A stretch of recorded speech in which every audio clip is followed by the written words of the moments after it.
विद्यार्थी दशेत असलेल्या मुलांनी किंवा मुलींनी गणेशाची आराधना केली पाहिजे.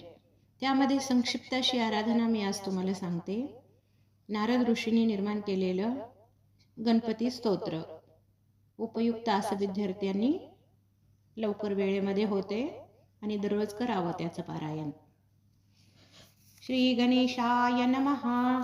नारद उवाच प्रणम्य शिरसा देवं गौरीपुत्रं विनायकं भक्तावासं स्मरे नित्यं मायुकामार्थसिद्धये. प्रथमं वक्रतुण्डं च एकदन्तं द्वितीयकं तृतीयं कृष्णपिङ्गाक्षं गजवक्त्रं चतुर्थकं लम्बोदरं पञ्चमं च षष्ठं विकटमेव च सप्तमं विघ्नराजेन्द्रं धूम्रवर्णं तथाष्टकं नवमं भालचन्द्रं च दशमं तु विनायकम् एकादशं गणपति द्वादशं तु गजाननं द्वादशैतानि नामानि त्रिसन्ध्यः पठे नरः न च विघ्नं भयं तस्य सर्वसिद्धिकरः प्रभो.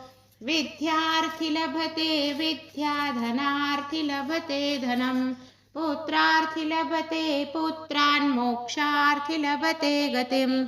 जपेत् गणपतिस्तोत्रं षड्भिर्मासै फलं लभेत् संवत्सरेण सिद्धि च लभते नात्र संशयः.